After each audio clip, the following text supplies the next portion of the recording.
Oh, there you are, YouTube.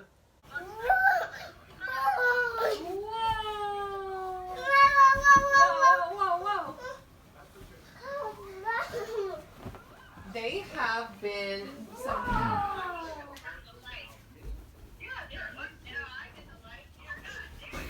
Wow.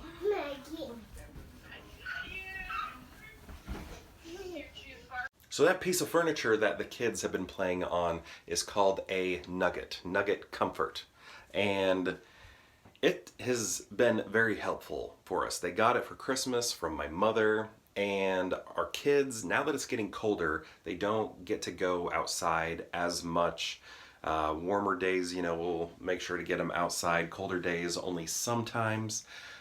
So they aren't getting the same amount of energy out that they do when it was warmer, when they could go outside all the time.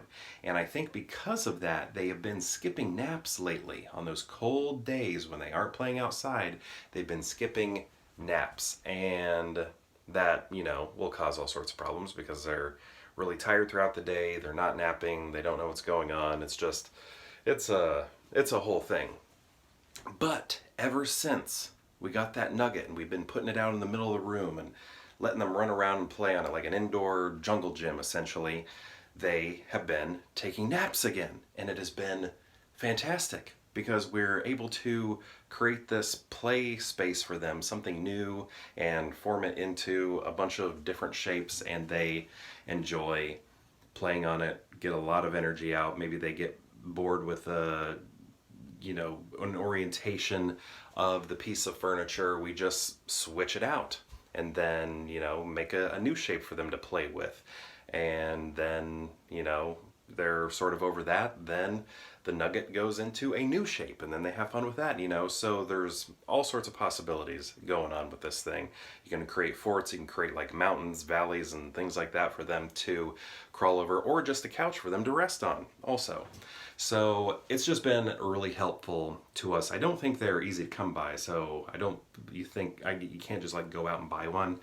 I think you can, but it takes a long time for it to get to you because they're in high demand. So I don't think it's just something you could just go out and get. Like, I think if you were to order one now, you wouldn't get it till like April or something, I think.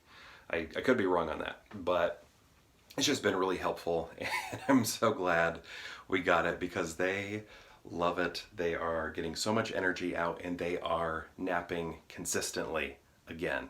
And it just makes the second half of the day go so much better that they are napping. And they're still tired. And in the second half of the day, they'll play on it again, and then they are ready for bed at a normal hour also, so they're not like pushing bedtime farther back because they're not tired, because they're still, full of energy. So it's just been great for us. So very happy to have that Nugget Comfort couch in our house. It's great. So thank you, Mom, for getting that for them for Christmas. Also, we finished Bly Manor, finally. We had 2 more episodes. We finished those tonight. And I feel like Guillermo del Toro, I don't know for sure, haven't heard him talk on it, but I feel like he would really like, I think it's a book, so he probably loves the book already, but I'm pretty sure he would like the show. I need to do some research to see whether or not he does talk about it ever, because it just, as I'm watching, I'm like, man, that seems like something Guillermo del Toro would put in one of his movies.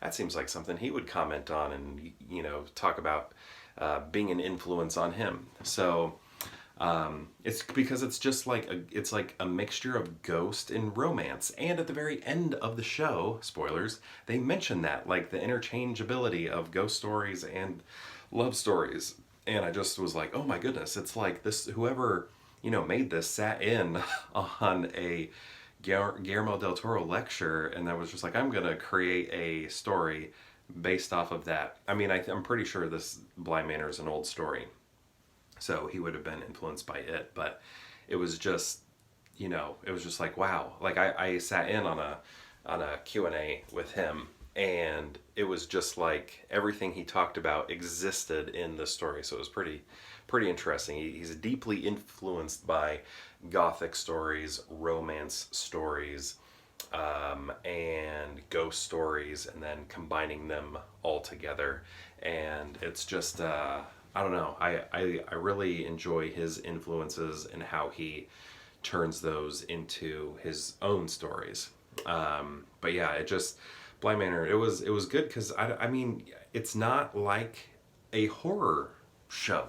I mean, it is, but there's so much more to it. There's so much of a love story to it. It's like super sad at the end, because of the romance aspects, the love aspects. It's just, uh, I don't know. I mean, there you have the scary moments, but you're just kind of like,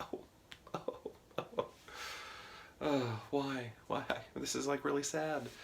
But yeah, I recommend Bly Manor. Took us a long time to get through it. That's not because we thought it, was slow or anything like that. It's just we started it at a weird time when, we were dedicating a lot of time to Halloween movies, our Halloween Advent calendar, and then November we were able to sprinkle some episodes in. But then Christmas came around, so December was all Christmas movies. So we just didn't have a lot of time to devote to Bly Manor. So it was spread out, and we don't watch a lot of shows like that, sort of sporadically like that, but that one we did.